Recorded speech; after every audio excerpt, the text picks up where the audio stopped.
أعوذ بالله من الشيطان الرجيم. بسم الله الرحمن الرحيم. الحمد لله والصلاة والسلام على رسول الله وعلى آله وصحبه ومن تبعه وولاه وسلم تسليما كثيرا.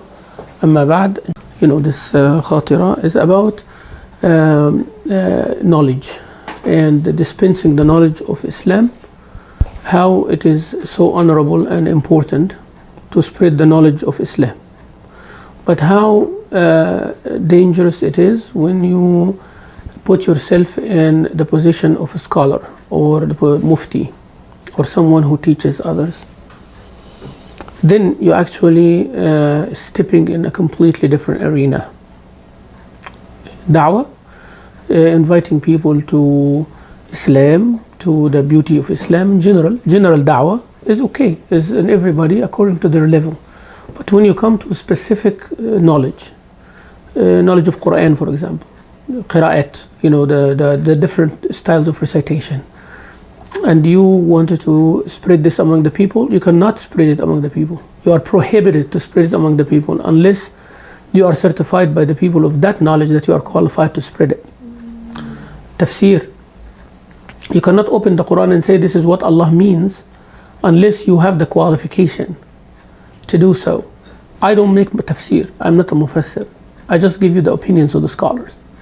It's me sitting here and saying this. I'm not saying anything that I came up with or I think it is true or right.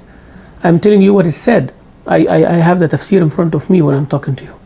Book of tafsir open there, what I prepared.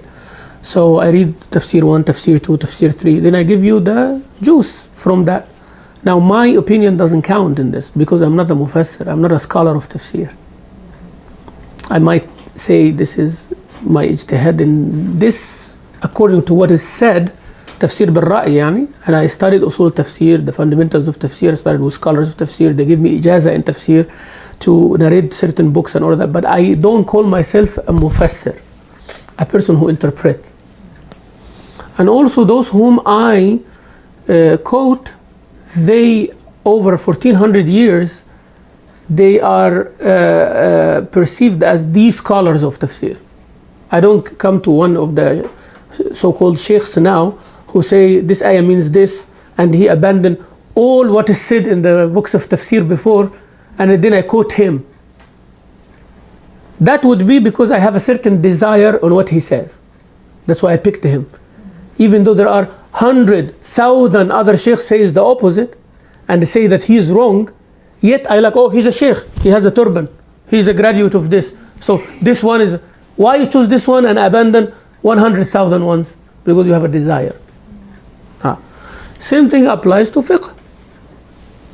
Fiqh in Islam, we have certain things that it is accepted في إجماع, and there is something called consensus يعني في إجماع عملي, يعني there is إجماع, practical إجماع, that even if you don't see the dalil direct, there is إجماع. يعني 1400 years of 1400 years of practice, عمل of the Sahaba. We know that the Sahaba did this, Tabi'in did this, Tabi'in did this, all until a century ago when everybody started speaking about Islam the way they like. All of this I cannot just throw it away and listen to someone. So when you find someone, for example, talking about one issue which is من الثوابت, ثوابت يعني meaning one of the issues of the fundamentals. There are things dynamic that changes based on time and there are things stable. Salah يعني.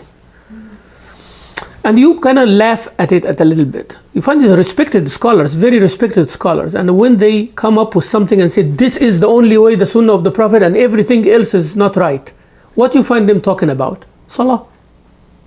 مثلا, well, people have been praying like this for 1400 years with different varieties, and somebody pops up and says this is the only salah of the Prophet, and another person salah of the Prophet, and someone in Pakistan salah of the Prophet, and someone in Saudi Arabia salah of the Prophet, someone in Egypt salah of the Prophet. Which one is the salah of the Prophet? Each one of them said this is the salah of the Prophet and none else is good, everything else is weak. Who are you to say that? And even the respected scholars, I'm not speaking about jahiliyat, I'm speaking about people who are actually considered as scholars, but then they step in a field which is not theirs. You are a scholar of hadith, up here, right? You talk in fiqh, you have to have the tools. You are a scholar of fiqh up on my head. But if you are going to make hadith da'if and sahih, you have to have the tools. You are a scholar of tafsir, mashallah, I respect you. But you talk about fiqh, you have to have the tools. Might be a scholar who can speak on all of them, has the tools all of them. And this is rare, but it's possible. Now, if this is the category of scholars, what about the category of the lay people? يعني somebody كده go to Mishka University and they study a couple of courses and they become a mufti, mashallah. Or a sister, مثلا, يعني example, she comes and she makes herself the fatwa one among 5-6 lay people, غلبان, miskin, who do not know the deen. And because I am student in such and such place, so I'm telling you hijab is not fard. I am warning this one and anybody like them. Zip your mouth and study. Don't let your hawa guide you. This is shaitan. And you becoming a shaitan yourself. When you come in an issue that it is known that it is معلوم من الدين بالضرورة. يعني فاطمة بنت محمد صلى الله عليه وسلم رضي الله عنها was going in Medina with her hair behind her back. Do you think so? عائشة يعني was going around with her hair كده يعني she's showing. خديجة رضي الله عنها in جاهلية even يعني. You think she was wearing like a beanie over here and consider it as a hijab? And showing her neck and her breast? عيب. والله this is shame. يعني this is shame when somebody is not even dressed modestly like the wife of Abu Jahl. And she's saying that this is يعني wife of Abu Jahl, I am 100% sure she was more modest than her in Jahiliyyah. If you're talking about hijab is just something practice, tradition, whatever. All right, let us do the tradition. What is the problem with you? You want to go with your hair? Go. But don't invite others to do that. Or wallahi, I swear by Allah, if a woman in Houston started saying that hijab is not fard, I'm going to speak about her in khutbah al-Jumu'ah. I swear by Allah, I will take this upon myself. If a woman, whatever you want to do, do. Between you and Allah Azza wa Jal, you are responsible for yourself. If you start preaching in Houston that hijab is not fard, wallahi, I will make a series of 10 khutbahs about you. Don't step in this. This is the deen of Allah Azza wa Jal. This is the deen of Allah. Yes, America is a free country for yourself. You can say things. But I have freedom of speech to defend as well. By the ayah, by the hadith. Allah Azza wa Jal says in the Surah An-Nur, فَلْيَحْذَرِ الَّذِينَ يُخَالِفُونَ عَنْ أَمْرِهِ أَن تُصِيبَهُمْ فِتْنَةٌ أَوْ يُصِيبَهُمْ عَذَابٌ أَلِيمٌ. Let those who are objecting or differing from the way of Rasulullah sallallahu alaihi wasallam, let them be aware of a fitna that will come on them in this dunya or عذاب أليم من يوم القيامة.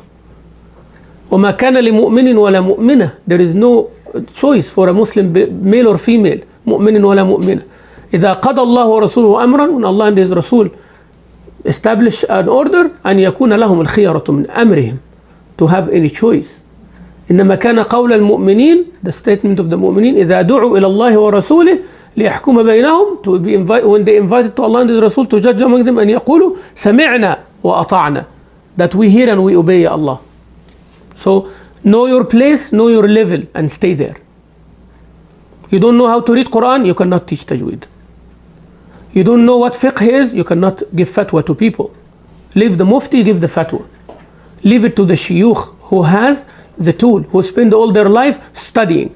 You heard the Sheikh on one of those satellite channels bringing him, and he's wearing a turban and he's wearing something, and he says something that you like, keep it to yourself, but don't preach it. Yeah, you're free to preach whatever you want, but we are free to expose you as well. So be careful. I'm just saying this because, you know, someone newly in the Woodland area here started preaching to the women that hijab is not fard and you can go without hijab. And I'm a student of knowledge and my sheikh such and such. And I'm telling her, be careful. What you're doing leading you to a dark place. Your husband like what you do? Alhamdulillah. Alhamdulillah. Inna lillahi wa inna ilayhi raji'un. You know, if your husband likes what you're doing, he has a category also in the deen. He has a name, I don't want to say it in the video. Yani. He has a name, a certain title for him. And he will not enter Jannah if he's pleased with that. But that's okay, between you two, that's fine. But to come to someone modest and tell them no, you are okay without hijab and don't wear hijab, no, that's not your place. Stop or else. And this is not like a threat of anything, no. Stop or you'll be exposed. Free of speech. You have freedom of speech, you have freedom of speech. You are free to invite people, we are free to oppose you and stand against you and assemble people against you and classify you in Houston. We are able to do that. That's fine.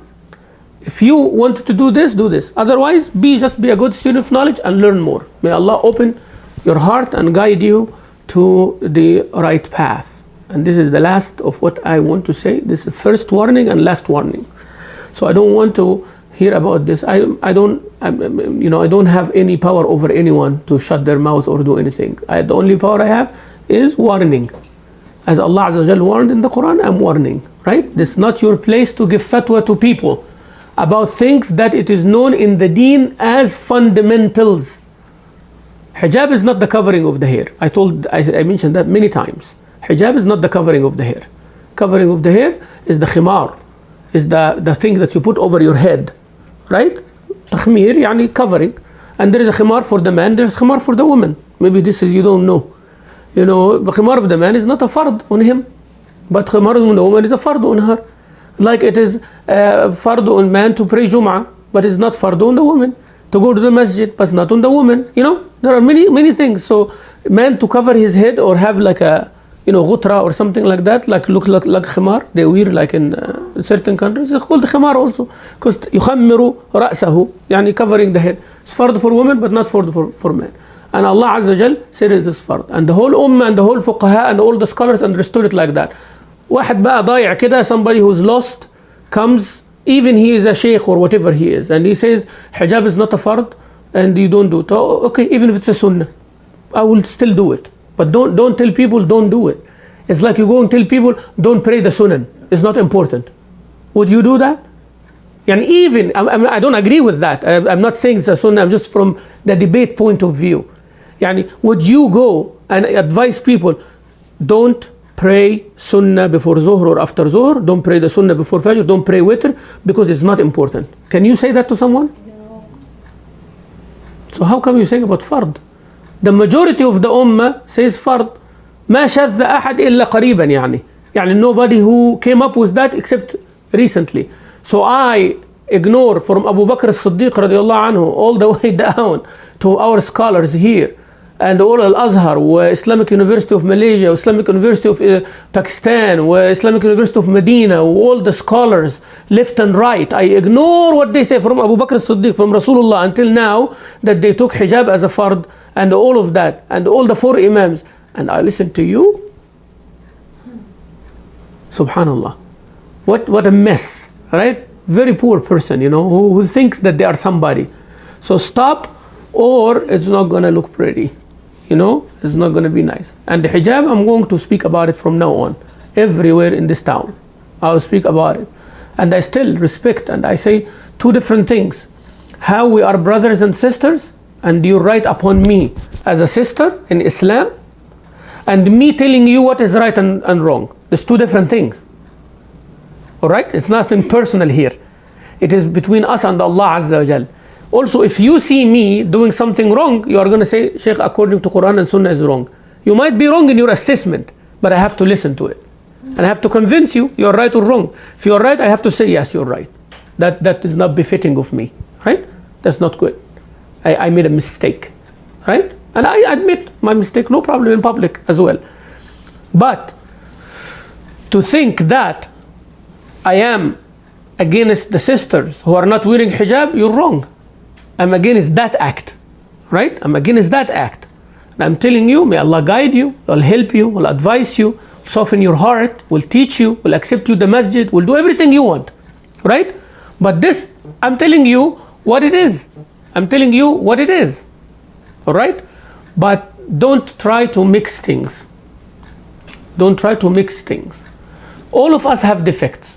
You agree or not? Yes. All of us have shortcomings. You agree or not? Yes. All of us committed sins. Yes. And we need help. All. Whoever says that is a prophet or sahabi or something else, I don't know who he is or who she is. And that does not take away that does not take away from being brothers and sisters in Islam. It doesn't take away from that. Right? So you know your limit, you know your level. رحم الله امرأ عرف قدر نفسه. And may Allah have mercy on a person that know their own limit, your own limit. Wait until you graduate, bachelor degree, right? And I'm going to tell your sheikh what you're doing. This person, you know, what are you doing? I'm going to tell your sheikh what this person is doing, creating a fitna in the community, and they're doing this. Don't speak to people about what is fard and what is sunnah unless you are qualified. Is that clear, sisters? Yes. If you see anybody doing that, give them that warning. All right? May Allah subhanahu wa ta'ala guide us all to what pleases Him subhanahu wa ta'ala.